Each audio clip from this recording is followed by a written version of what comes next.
I'm the president of ProSpace America, and one of the things that we do is the March Storm and communicating a citizen space agenda to the leaders of this nation. And today, what we're going to do is give you a little bit idea what ProSpace is, what we do, what a citizen space agenda is, and we're going to ask a question about what is in it for you and why you might like to get involved. I am, as I said, Charles Mullor. We have how it's going to go is I'm going to talk about 20 or 30 minutes on ProSpace and the March Storm, and then we have a panel of NSS activists who are associated with chapters or the grassroots from all around this country.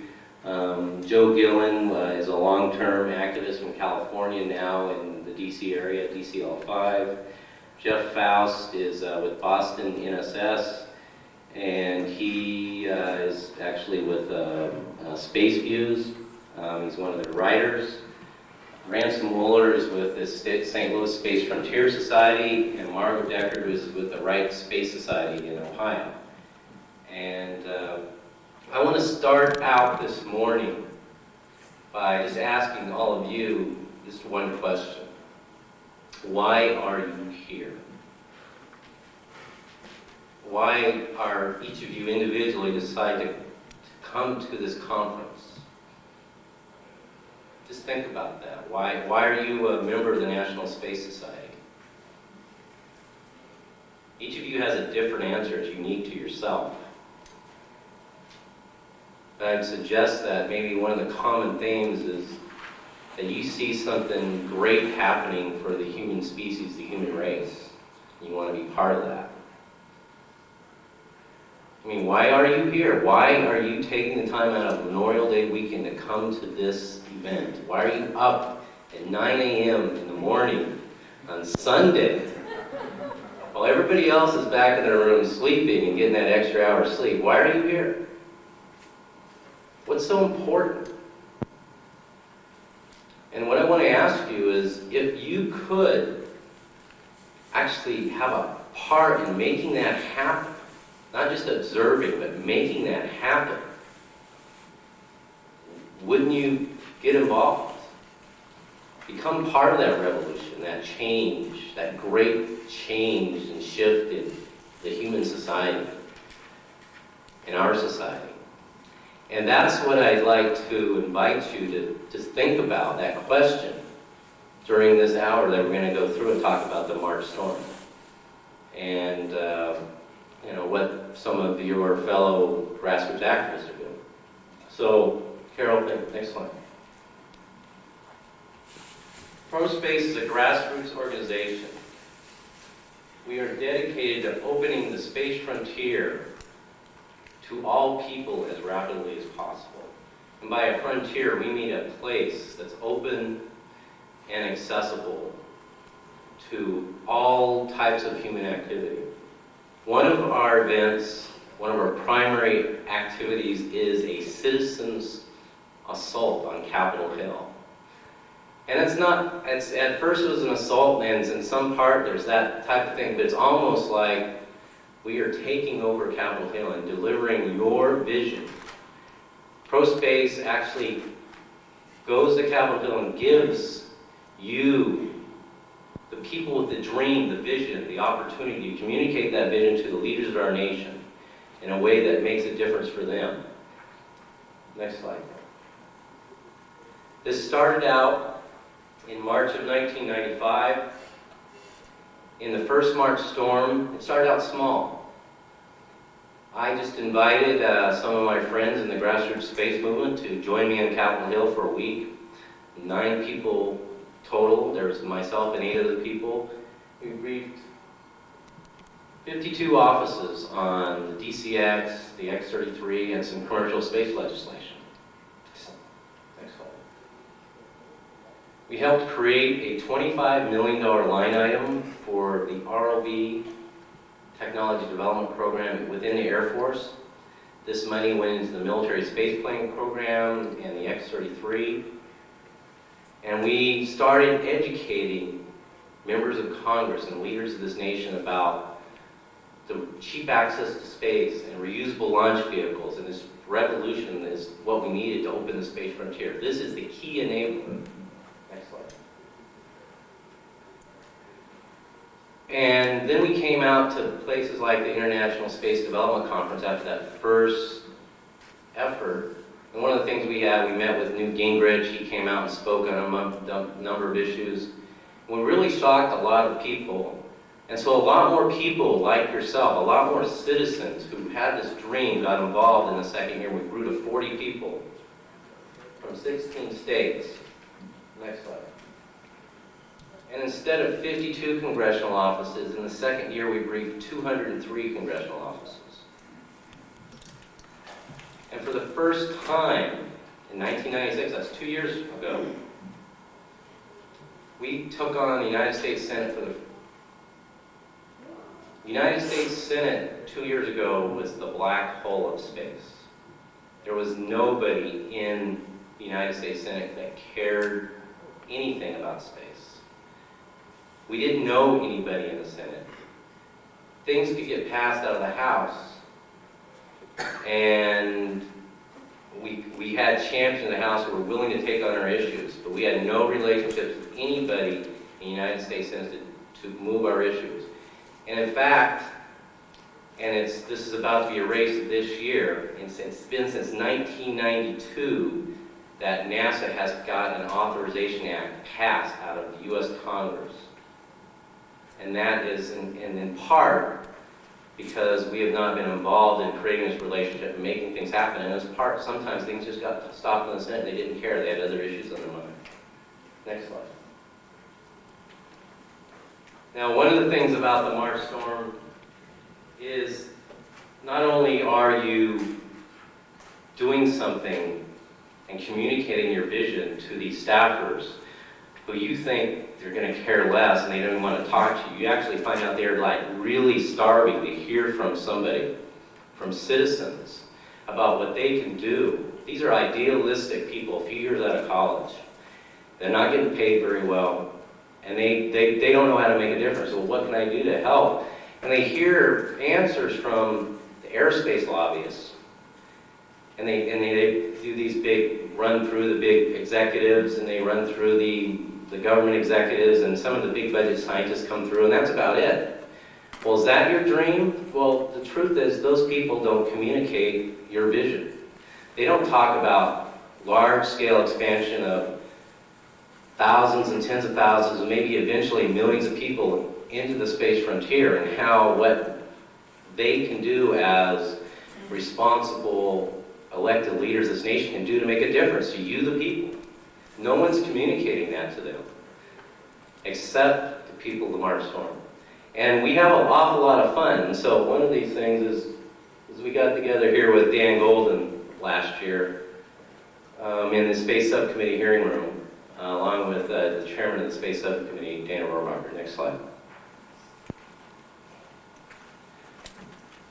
And this is the middle of the week. This is we had about 55 people in 1997. This is about the 25 or 30 people who were there on Wednesday. Had our little group shot. Next slide. Now, those of you, some of you may know the chairman of the Space Subcommittee. He has a motto. It's called "Have fun and fight for freedom." Well, this is where he's having fun, and he invited us to a party during the March storm that he was throwing, and he actually got up and did some singing, and as he really enjoyed himself. That's on the left, Skunk Baxter from the Doobie Brothers. As some of you may know, Dana is a kind of a rock and roll type of congressman. Next slide. And also joining us that night is there's Congressman Dave Weldon, the guy in the middle with his eyes closed. He's playing the bass guitar. He's the vice chairman of the Space Subcommittee, and probably the future chairman of the Space Subcommittee, and he's the congressman from Kennedy Space Center. Next slide. So in 1998, we're here in May 1998. priorities are cheap access to space, commercial space legislation, and solar power from space. Next slide. We had our March storm the first week of March, March 1st through 6th. We brought everybody together, these 48 people. We put them in a room on Sunday, March 1st. Everybody participates, goes to, even the veterans go through a full day of training, practice,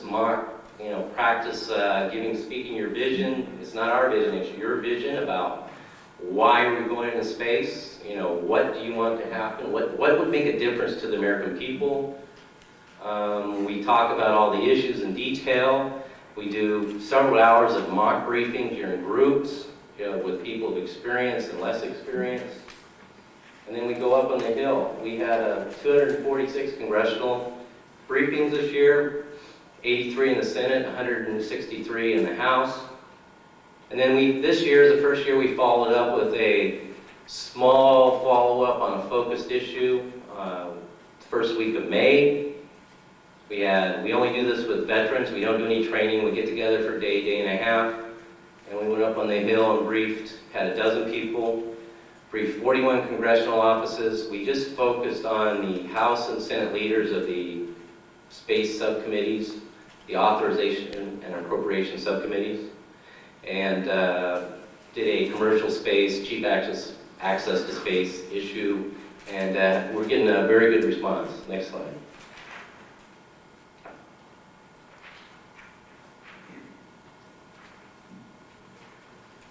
So why are you here?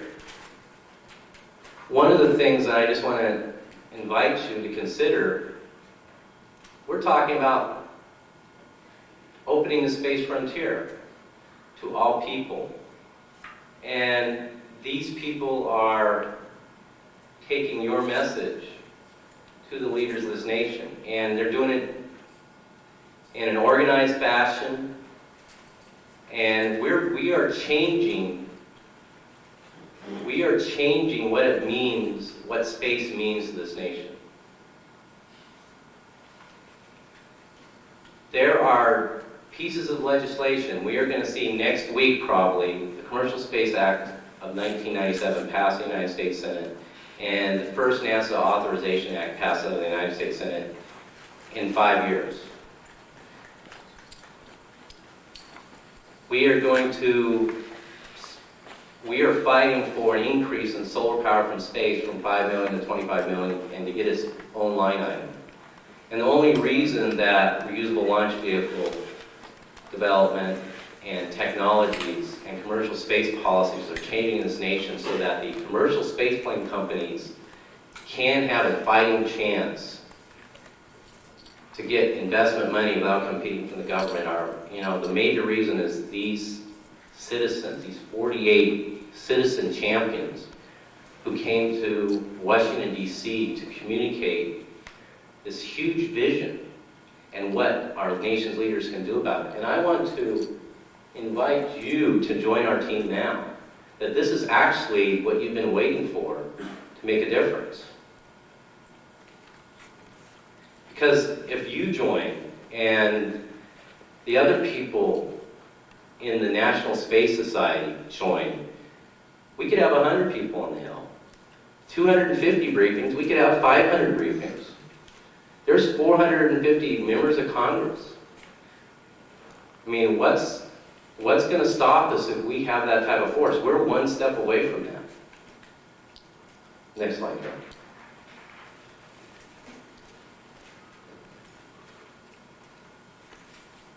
I'd like to open it up to our panelists now, and we have the 4 of them. They're all involved with the National Space Society at some level. And they all got something out of it because one of them is a first-timer, and one of them a couple of them have done it 3 times. And I think maybe the best thing that you could hear is, what was their experience out of it? Several years ago, none of them had gone to Congress. That might be a big, major imposing thing. I mean, that you have to step out from yourself a little bit and take a little risk. But they found something in it, and they believe that that's probably, some of them, you know, almost universally, people participate in the March Storm and says the best thing they've ever done as a space activist. And we're going to start with Joe Gillan down at the far end. Joe, go ahead and talk a little bit about this. Okay, to reiterate, I lived in California for 17 years and was active in the various Bay Area chapters, particularly the Silicon Valley. I was active in the Bay Area chapters for a number of years, including the Silicon Valley chapter, and for a while we had a Lockheed Employees chapter. And since moving back to the East Coast a couple of years ago, I've been participating in some DCL5 activities. I was involved with the first March Storm in 1995. The first couple of years I flew in from California to participate. I was inspired when Charles pitched the idea on email and when he came to a California Space Development Council meeting in January of '95. And that appealed to me because I felt that I wanted a chance to have a role in influencing policy on Capitol Hill, and they saw this as a chance to do that.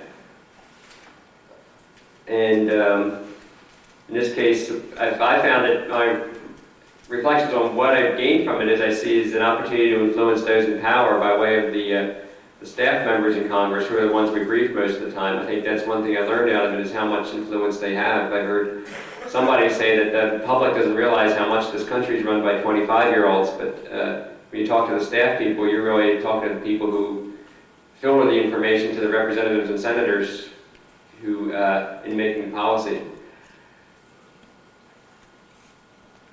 I found it, as Charles said, the most effective space advocacy opportunity that I've participated in. I think I can see more measurable results than from most activities, although I'm not knocking others, but I think this is the most effective use of my time.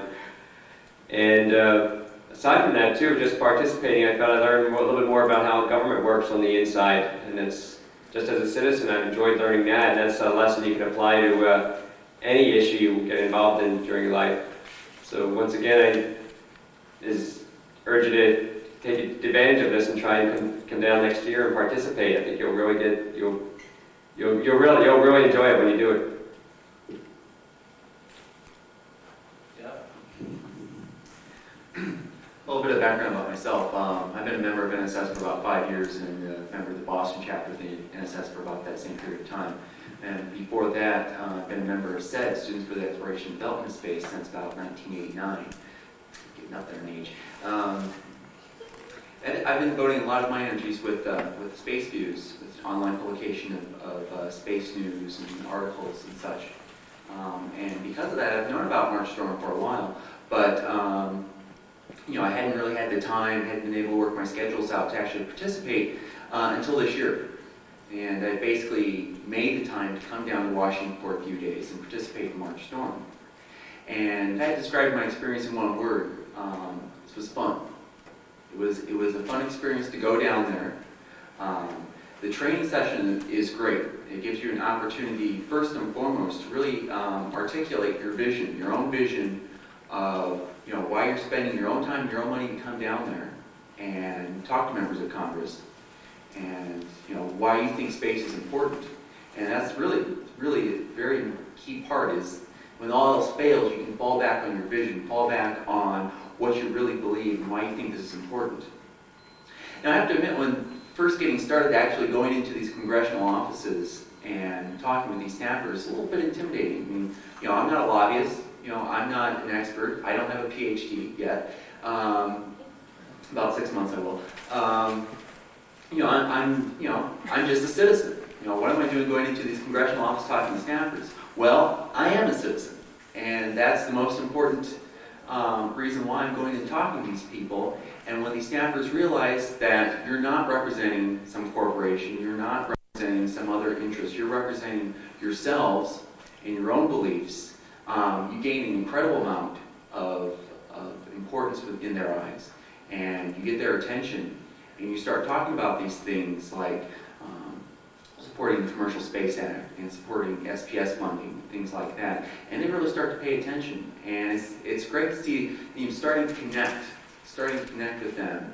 And even if you don't get them to jump up and down and say, I'm going to support everything, I'm going to do everything for you guys, to get them aware of a lot of these things is very important. And very rewarding experience. I enjoyed it. Like I said, it was fun.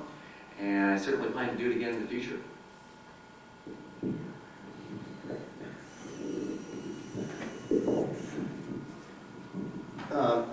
My name is Ramsom Mullor. I'm an attorney, lawyer, don't hold that against me, from near St. Louis, Missouri. Excuse me. I was part of a group in St. Louis, part of the National Space Society chapter, the St. Louis Space Frontier Society, and we did a number of things in St. Louis. For example, we participated and helped during X Prize when they had the kickoff. We did a number of educational sessions for the youngsters. We took part in a number of add-on events associated with that event. We've also done other educational things in St. Louis. I've been to a number of ISDC conferences. I've participated in a number of functions associated with space because I have a passion for it. I'm not in the industry, but I do have the vision. And I suspect that most of you do also. I want to tell you that my experience in ProSpace, my experience on the Hill, is probably the most rewarding one I've had in all of the things that I've done as a space activist, as someone trying to get the message across to the people of this country. We have developed rapport in Washington. I have met with the same staffer a number of years in a row, and I have seen him change. I have seen a number of them change. I want to suggest to you that timing is everything. And the time is right for a change in attitude in this country. We are approaching the millennium. We are approaching a time when the people of this country are going to be looking in the long past, and they're going to be looking in the long time future. And they're going to want a vision in this country. You can see it and feel it on Capitol Hill. And many of the same questions that were asked years ago are not being asked anymore about why it's important. I think people are beginning to understand that there is a significance to it, but they don't really understand why yet. And I think part of what we do up there is to educate them on why it is important for this country, for this society, to have a purpose, to have some future that extends to the very roots of what we are, and that is a frontier people. A people willing to go out and forge a new society, to create something where there was nothing before.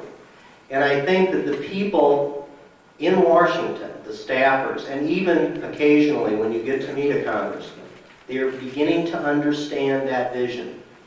And I suspect that when the election rolls around for 2000, that you will hear a presidential candidate suggest the frontier, or suggest the ideas that we have instilled in some of them, because we are planting the seeds when we go to Washington, and they hear it, and they understand how powerful that message may be.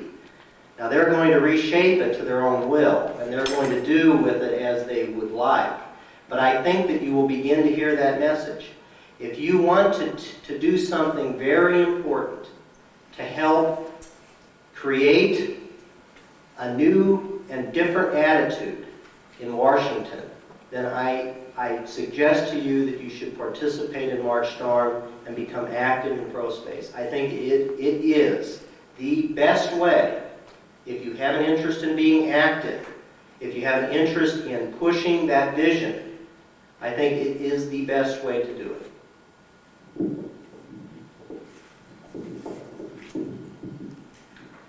My name is Margot. I'm president of the Wright Space Society in Dayton, Ohio. Charles posed the question to you, why are you here? But I would add on, what have you done to make your dream a reality? Every day we go to work, we have our family life, we live day to day. But each of us probably has the fundamental desire to go to space, to live and work in space and see humans expand to the space frontier. But what do you do as an individual to make that a reality? I've participated in March Storm for 3 years now, and that's one of the most important things I do as an individual to open the space frontier and to make it a reality. One of the most important lessons I learned the first year I participated in March Storm was they brought in a staffer to speak with us and to relate to us the importance of a human presence coming to Washington, D.C. and speaking face-to-face with the staffers and with the Congress people. He pulled out a stack of letters, maybe about 30 letters. A lot of them were from scientists, doctors, PhDs, experts in their fields, and he began opening them up, and before he even read them, he tore them to pieces and threw them in the trash. He goes, I don't care. I don't see these people. They aren't faces to me. I don't have to respond to them. Coming to Washington, D.C. as an individual and sitting across from a table and talking to these people is how you inspire them to see your vision, the vision that humans can and will one day live and work in space. And I can't stress to you how important it is that you give of yourself and you give of your time and join us and participate in a March Storm. As an NSS chapter president, you do events. Maybe you have a couple of speakers come in the year, and maybe you have a handful of people come and listen to that speaker. And people get disheartened because just listening to speakers is not getting you any closer to living and working in space. But going to March Storm just breathes life into your chapter. It just makes you more excited. Like Jeff said, it's a lot of fun. You see your vision becoming a reality. So I also invite you to join us next year and participate in March Storm. I think it's one of the most exciting and rewarding events that you'll ever participate in. Thank you. So I'd like to open up the floor now to if anybody would like to take an opportunity to ask a question of me, anything you want to know about March Storm, what it's like to brief congressional staffers, members of Congress, how it goes, or any of the people on this panel. This gentleman, Murray. I'm the president of Clear Lake Area Chapter. And I was wondering, have you ever, during those sessions, offered to campaign for those congressmen back home? That's a very good question. Murray asked if we ever, during the briefings, offered to campaign for those members back home. And the truth is, you're treading on a very sensitive area. And as an individual, that's perfectly fine for them to get involved. I don't know of many people offering to do campaign. There are a few that I know that get involved with the campaign. ProSpace can't do that. We're a 501c4. That's a political action committee would have to get involved in advocating and choosing preference over a particular candidate. So we have not done that. Carol. Do you go and brief the guys that are definite enemies, like bunkers and Tim Romer and that sort of people, or do you just view that as a waste of time? We try to step out of the box about defining what an enemy is and find something to. It's actually an outstanding question, because some of these people may be enemies of a specific program, like bumpers or Tim Romer, but everybody, and this is part of the training, and this is what we really go through, is where it's really powerful, the training, and some people really get a lot out of that, is everybody is there for something. Mr. Romer is for something. I mean, he may talk about being against the space station, but he is for something. And Senator Bumpers is for something. And and it's a very important part of the training, is when you're communicating with someone, you don't want to get into you're bad, that type of stuff. You want to find where you connect with that person. Well, Mr. Romer, there's a very good chance he might connect with solar power from space and support that. Or he might support commercial space legislation. That has, he can be for that, and in fact, he says that's fine. And we find that a lot of people will say, well, I'm against the space station. Are you here to lobby for the space station? And we go, no. We're here to lobby for opening the space frontier to all American people. And there's a whole bunch of things that you could do to help that. You know, fine, you're against the space station. And let's talk about commercial space legislation. Let's talk about solar power from space, and you know, if they're Democrat, you talk about it, global warming and protecting the environment. You connect with where they are. And if they're Republican, you say, well, this global warming thing is happening, and you know, there's all these countries are going to try to enforce these standards on us, and we need a pro-business, pro-technology solution to this, an American solution. And there's bipartisan support for that. Does anybody want to add anything about you know, experience with someone being against something and how you dealt with it?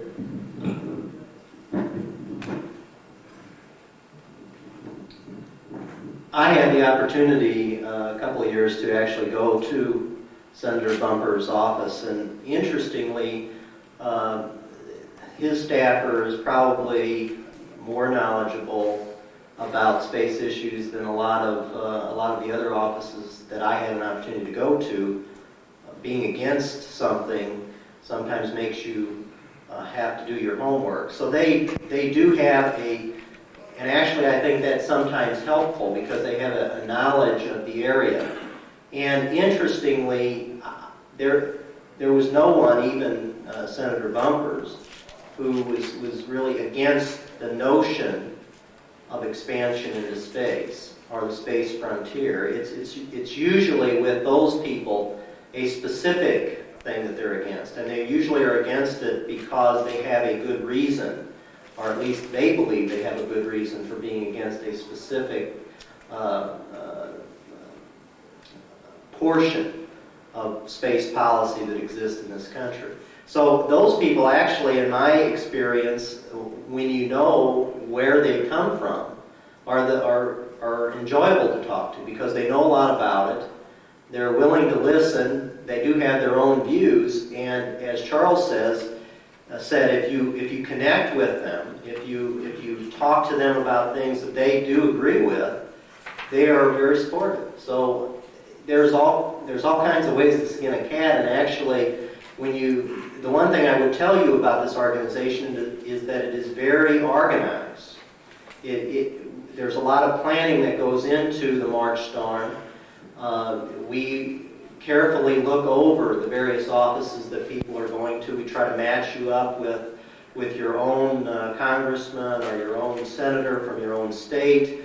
We do have little bios of the different representatives or senators so that you have an idea when you go in where they come from. And when we do that, we brief the various groups that are going out regarding those specifics. So I think that's important, and you should be aware that this is a very organized effort. This gentleman. A specific moon mission. And what's your name? Shrunk. Shrunk. I'm talking about the nation. All the minute. Okay. A specific moon mission that we have in mind. Yes. We're talking about hundreds of thousands of people living in space. The space station might have 20 people. The moon can support 100,000 people, maybe a million people by the end of the next century. Well, understand. That's for leadership for the next presidential whatever.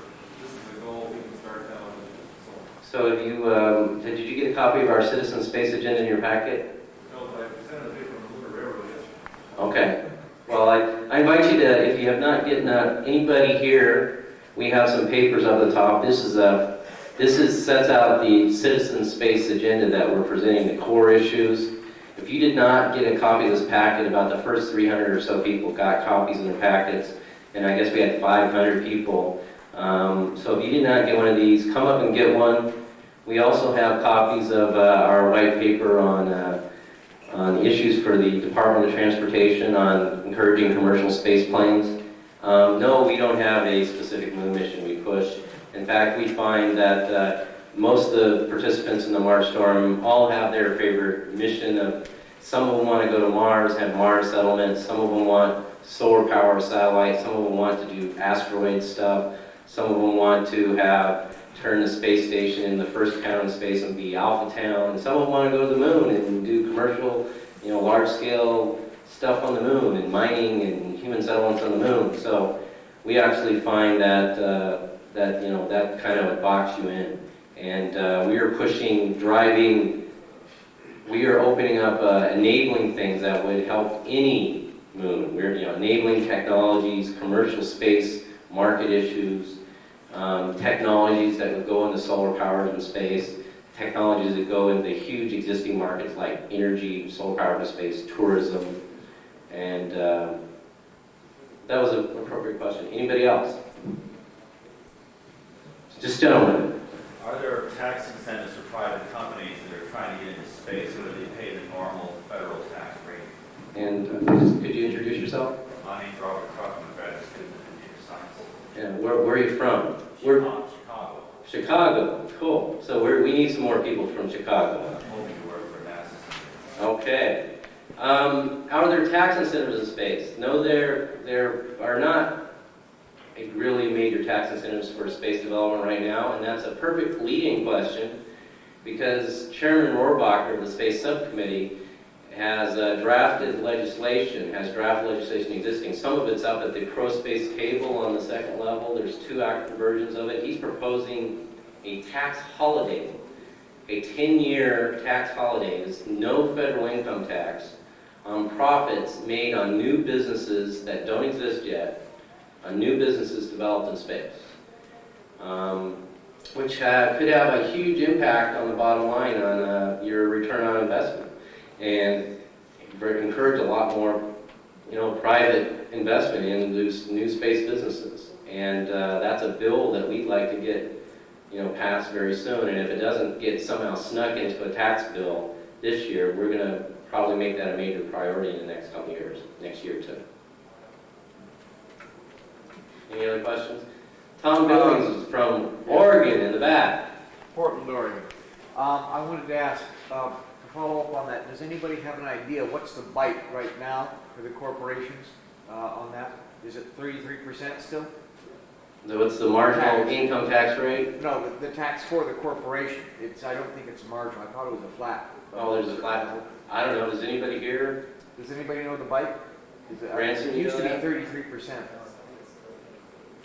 Ramsom, who has a former life that he hates to admit is a tax lawyer, says that he thinks it's 33. Thank you. Okay, that gives us an idea. Basically, the profit level goes up 50% right there. And anybody who wants to run the numbers on return on investment. That's very good. I mean, because a lot of times, people put in lots of money in high-risk businesses. If you show a projected return on investment of 25% and you suddenly raise it to 35 or 40, that makes all the difference in the world. This gentleman. My name is James Timminer from Fargo. Fargo, North Dakota? Okay, we need a North Dakota. I'm kind of bad when it comes to talking economy, but what I want to know is, does this have to be done in Washington? Does this have to be done in Washington? No, it doesn't. And some of the people who do the March Storm develop relationships back in their local districts and go out and brief their members out there in the district. And then, this is one of the things, that this is not for everybody. Not everybody's the best communicator in the vision of the world, and they don't want to go to D.C. and leave a bad impression. But there's roles for everybody. There's a role for everybody in helping in this. And, we'd like to do more out in the districts. And one of the things that we might eventually do, the National Space Society has these chapters. This is a great chapter project, briefing your member of Congress back in the district. We develop these packets with all these materials here.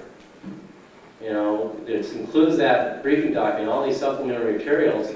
This is the perfect thing for having a few more for a chapter to take to their member of Congress personally and have them go and brief on this issue. It's almost, very little marginal cost to do that. So, let's get this gentleman on the far side. Richard Thiem, I'm a writer and speaker about technology and its impact on society and culture. The question is, we have a local congressman, James Sensenbrenner, who's pretty active in this area, so I assume you've interacted with him. And I'm curious what your evaluation is of those positions or aspects of his modus operandi that you find most congenial to your own goals and intentions. Well, the one thing they need to know is that Sensenbrenner and Mr. Brown, Congressman Brown, is a senior minority member, the senior ranking member, they don't like saying minority in hell, are the original sponsors for the Commercial Space Act of 1997. And so they're big champions of this, of the commercial space legislation. And that's the primary thing that we're very happy with Mr. Sensenbrenner's leadership. This gentleman. Right, yes, you. I would like to know, my name is Jack Svetlik, I'm from Parkland, Illinois. It's a suburb of Chicago by O'Hare. I'm a Tripoli Rocketry Association member. What I'd like to know, what is the agenda? Do we go build a space station? Do we go to the moon, or do we go to Mars? What is the priority that Congressman might want to know? What is going to be the priority? That type of agenda, that's kind of from our, that we don't communicate any choice in which way to go. What we're trying to do is break through the forces of commercial space is one of our priority things, and that having the government working in concert with commercial space will enable so much more to take place easier and a lot cheaper. You get cheap access to space, you might do it all. You really get really cheap access to space, not in one order, but 2 orders of magnitude. We could probably do it all, and it's no longer like, gosh, you go to this stepping stone. You know, this central plan. We don't communicate a central plan. In fact, we suggest that central planning is the old thing. It's the old paradigm. The government does space. And that what we need to do is rethink a new agenda, a citizens agenda that has all kinds of things taking place, and that commercial markets drive a lot of it, and you know, actually having a central plan actually slows down all these market forces. Imagine, you know, in fact, they're actually looking at this now, about this central plan about space transportation for the next 10 years. Imagine if the government created a central plan for computers in 1981. And they got all excited and said, gosh, we need a plan. You know, what's the next step? And in fact, they tried to do that with, you know, a couple times with supercomputers, and they actually talked about we need to invest in the Japanese and artificial intelligence, and they're their 5th generation project. But imagine if they really got taking place in 81, they said this, and the president stepped up the plate and said, we need a plan. And what would that have done to the commercial forces if they started investing money and trying to choose winners? Well, in 12 years, 13, 14 years, we had the Pentium. And we went from floppy disk drives, and you didn't get the hard disk drive till the 2nd generation when you got the 286, really, most people didn't, to people have 1 gigabit disk drives. And you know, now you have 40 megabytes of memory in your computer, and that's not enough. So we're trying to unleash market forces, and the government benefits by this. Scientific researchers benefit by this huge explosion in computing power. And that's the type of forces we're trying to unleash, rather than having the central government come in and say, this is the way you get there. A government announcement associated with Mars or maybe the moon. And I think that to give you an idea of this organization's position on things like that, it goes back to the message that we're trying to bring to Congress, and that is, let's do all we can to open the frontier to all Americans. The idea is really not to create a mission to the moon so that a couple people can step and walk on there. It's to provide all of us an opportunity. Now, we won't all take that opportunity, but the idea is to present that opportunity to all of us.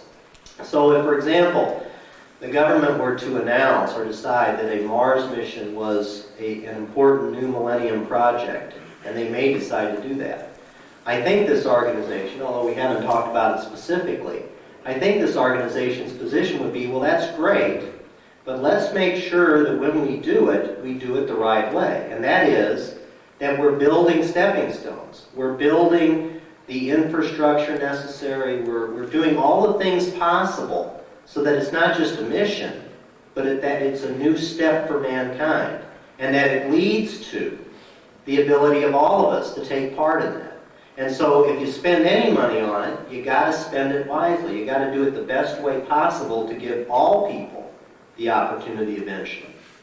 And I think that sometimes we forget about that. If that were NASA's mission back in the 60s, instead of just landing on the moon, I think we might have had some difference in the way that they designed everything. And so it is that notion, I think, that is important. And as long as that notion is in front of Congress, as long as they believe that that's the ultimate goal to all of this, then I think any of those things are good ideas. Moon missions, Mars missions, station, all of that is good if you have the right goal in mind. And so therefore you take the steps necessary to make all of those things happen in the right way. I'd just like to add a little bit on this. Ramsom is absolutely right. If the government proposes a Mars or Moon mission, our focus would be how do we take advantage of this and make it the maximum leverage to opening the space frontier? How do you make it permanent large-scale settlements in space on the Moon or Mars? And that's how our focus would be. And in fact, you can read our agenda. It says that we think one of the legitimate roles of government is to explore the far frontier over that hill that no one's gone before, and come back with the maps and tell us what's there, and develop the technologies to live there. And that's, Mars would be, is perfectly appropriate. Those are the Lewis and Clark missions, and we think those are fantastic roles for the government. This gentleman here. My name is Carl Henriksen. About a year ago, I moved to Ames, Iowa, new job, water industry, and already some of the presidential candidates have showing up occasionally out that way, beating the Republican house. Now, Iowa's an important state in the presidential, Yeah. Seeing as I live out there. Yeah. So ask your question again. I'm sorry, Carl. And maybe talk to the people at the chapter in Iowa, see if we can talk to some of these candidates. Well, we're talking, ProSpace is actually looking at in the informal stages of setting up a project. So if anybody's interested in this project, probably come and talk to Ramsom. We call it Frontier 2000, about how do we get the candidates for president to speak about the space frontier and what that means as a frontier nation. And the chapter in Iowa probably could have a real part in that. So, please come up and talk to Ramsom and anybody else interested in that. This Murray. What about when you're talking about legitimate role for government, what about proposing specific things that the government should do to bring them because one of the things that we really need to do is land at the South Pole of the moon, dig a water in the ground and bring a sample back and see is it water, is it methane, what are we talking about here. And another thing is, where exactly is the lava tubes? Is it on the line of the lava tube or things like that, specific things that they, maybe when they're doing science mission, they're not going to go look specifically for something that's really important to the people who are going to go there. So you touched on a number of issues there. One of them is we think actually the role of science in the government is very important, and we've gotten so much into engineering, just building something in space, building a building in space for the, kind of the purpose of building a building, and we got so focused on that, and we're killing the science budgets, and that once we finish this, and we'll probably from now on do a lot more science, and we won't make the mistake again of having the government, all they do is operations and go around in circles. But there's a distinguishment, we distinguish about appropriate government role in space and partnering with commercial space, that government shouldn't try to do everything, it should take advantage of commercial space participation. There are existing proposals for commercial space ventures to go to the moon and sample those. LunaCorp is a very serious proposal. We would urge the government, if it wants that data, purchase it commercially from LunaCorp or any of the other competing ventures. And that creates a market, and they could do it very quickly. Alan Binder is part of Lunar Corp. He sent the Lunar Prospector there. He's part of that adventure. I think they have a very serious chance they can do it very quickly, and probably a lot more value to the American taxpayer. Now to Mars, our focus as Mars Storm would be communicating the big vision that we need to learn certain things. If we're going to settle Mars, well, one of the things as these people communicate to our leaders, and those leaders start communicating, this is the frontier. We're going to settle these places. Well, what falls out of that? Well, maybe they should do a little more, latitudes on Mars. Those some natural things that come out of it. And you only get 15 to 30 minutes, and every third one you get really excited, and they'll give you 45 minutes or something like that every fourth or fifth one. And there's only so much you can talk to them about. And we don't get down to, we choose 2 or 3 priorities. What can you do now? And it's really out of their scope to like micromanage, the leaders, NASA's like, you should do this little mission. So, who hasn't raised their hand yet? Rather before you decide. Anybody? This gentleman right here. My name is Michael Haston, and when I was an Apple computer evangelist in the late 80s, we believed you shouldn't shoot low, you should have a hairy, audacious goal. So my question is, what would it take to go to every member of Congress next year? How many people would it take to do that, and is that a reasonable goal? Well, that's a stretch goal. So you have 450 members in the House, 100 Senate offices, and we really had goals of shooting to get everybody to meet. Some people just aren't interested. You can see the Senate. We wanted to meet with every member of the Senate. About 15% just aren't interested. So you can figure about, no matter how hard you try, 100 will say they're not going to meet with you. So 450. We figure that it takes about each person, on average, with the average attendance, can meet about 4 or 5 members. And so we need over 100 people to brief essentially every member of Congress who would ever want to meet with us. That would be the stretch goal. And so you understand, as an evangelist, part of what we're doing is evangelizing the space frontier on Capitol Hill. So you should be able to connect. In fact, we use the word evangelist. We've stolen from Apple internally and called some of our people evangelist leaders. So you from California? I'm now Reno, Nevada. Reno, Nevada. We need somebody from Nevada. Robert? Did you have your hand up, Robert? I was wondering. This gentleman. Are you Robert? Yes. Okay. I was wondering what's the status of the proposed cut of the master budget from 13.5 billion down to 10. Is there a chance that might be at all?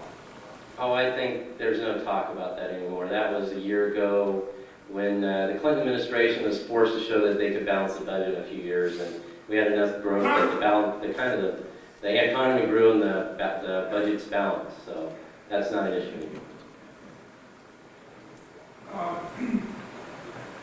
I think I hear a lot of places that judicial wisdom is in Congress is never going to be involved in this case. It's not that important to them. So is it you see that this is kind of a futile attempt to try and change things? And would it be more productive for us as an organization to get together other groups and perhaps even start a new political party to change this? Because this is not the only thing in future vision that Congress seems to be ignoring. They seem to have their heads in each other's underwear right now. And I don't see how this government, now in some ways I'm sure that's to our advantage because it makes them impotent, but I just don't see this Congress ever really doing the things necessary for this country for the next century. So I would like to answer that. If it is important to you, and if there are enough yous, it is important to them. There is nothing truer than the notion that the congressmen up there listen to the people, at least to the extent that public opinion suggests to them that they need to listen.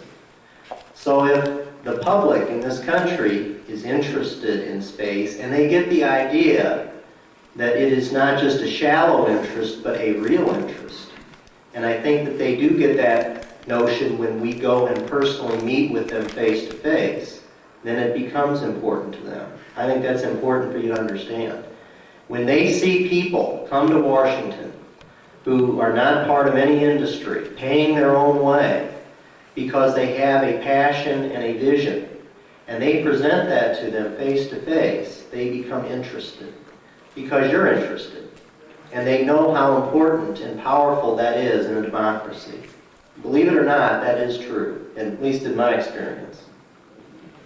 I think that you touched on a very important fundamental part of being human, and that is we want, a lot of times, just almost without even thinking about it, just instinctively want somebody to do things for us.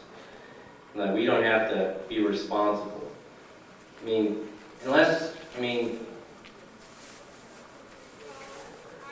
the responsibility lies with us as citizens. We're free people. If they're not getting your vision, whose fault is that? Are we going to blame them? ProSpace started the March Storm as these people, these citizens, are taking 100% of the responsibility themselves. It's not the responsibility of our leaders to read your minds or our minds. It's our responsibility to take it to them. And if they don't get it, we go back. And there is something that connects, and find what connects. And as free citizens, it's not just our responsibility, but we have legal rights. This is America. We're a representative democracy. They've worked for us. And that's one of the core principles of ProSpace, that we're taking our vision, our message, and what we want to them. And a lot of times they want to help. That's absolutely true. You have these idealistic people that are 3 or 4 years out of college. They're making $25,000 a year, and they're living in one of the most expensive cities in the United States. They're not doing it because they're making lots of money. These people are idealists and altruists. They get as cynical as you do, James. They're extremely cynical because they don't see like they're making a difference. And when they see you come to the door, sometimes they connect. I can help with that. And then a lot of them are closet space activists. We connect with a certain percentage that, are just, there's some members of the National Space Society on the Hill and they don't know how they can help. And you connect them together.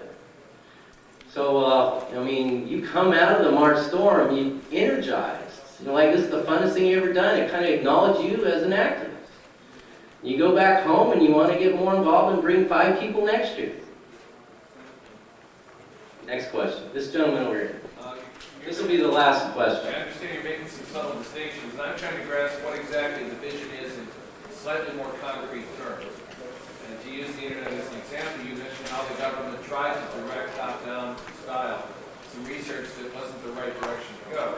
But the government is very much into Internet 2 and the next generation Internet. They almost look like each other, but one's done from government agencies, the other's done in universities. But they've learned the value of distributed processing as a model for action. And I'm trying to grasp how exactly it is you want the government to look or act in an understanding of that model. In other words, what really is your template for how you are lobbying the government to be, or how you want it to act? Okay. In relationship to private industry, which already is very much immersed. Okay. Let's finish with that, and then we'll let the next speaker. One appropriate model to view this, and that's very important, how you understand the model of how the government and private industry relate, that we use, and this is critically for cheap access to space and commercial involvement in cheap access to space. And this is space is really difficult technically. It's never been really done before, really cheaply. It's dangerous. And it's transportation, lots of investment. Well, I would suggest at the start of this century, we had a similar environment. There were people who said that if God meant people to fly, they'd give us wings. And lots of people died in airplanes, and there was no market driving that. Well, there was, out of the development of airplanes, a number of things happened. The government did not start up all these airplane builders and all these innovative ideas. They focused on some technologies. They tried, there's, a lab, but it was a bicycle shop, owners that created the first plane. And a lot of the innovation that sprung out of it. They focused on cowlings and wings and some engines, and it was the aircraft makers that put them and packed them together. So that's an appropriate role. Government develops technologies. The commercial firms do the operations and finance them. And then we came to a certain juncture at which there was really no huge market for this to justify investing in the airplanes and the airplane industry. So the government had the Kelly Act, in which they jump-started the market and said, we will purchase airmail services from you. And they signed contracts with airlines around the country. And using these contracts, these airlines got investment. They went around and signed contracts with the airplane manufacturers. And using these contracts, they got investment. And within a few years of buying these airplanes and flying these airmail, they were pushing passengers. And in the early days of aviation, they were called aeronauts. Well, after a large number of passengers took off, this market took off, the airmail was an insubstantial part of the market demand for airplane and airlines and air travel. And they were no longer called aeronauts, they were called passengers. And the government has, and besides that, they had the Federal Aviation Administration that provides a regulatory structure for the safe development of airplanes, and the rules of the road. The government has an extremely important role in establishing these are the rules by which everybody plays for serving the American people. We think the Office of Commercial Space Transportation and the FAA, which is looking at encouraging the development of commercial space planes and other commercial space transportation vehicles, these new companies, is extremely important. It is one of the most important agencies in the government, and we have a paper that we just presented on this. And we think that role, where the government purchasing launch services, developing technologies, and creating a regulatory environment is how we're going to create cheap access to space. And I want to thank everybody here for coming and listening to us. I invite you to get involved in the March Storm, and we will have some people up at our display above on the second floor across from here if you'd like to ask us more questions. Thank you.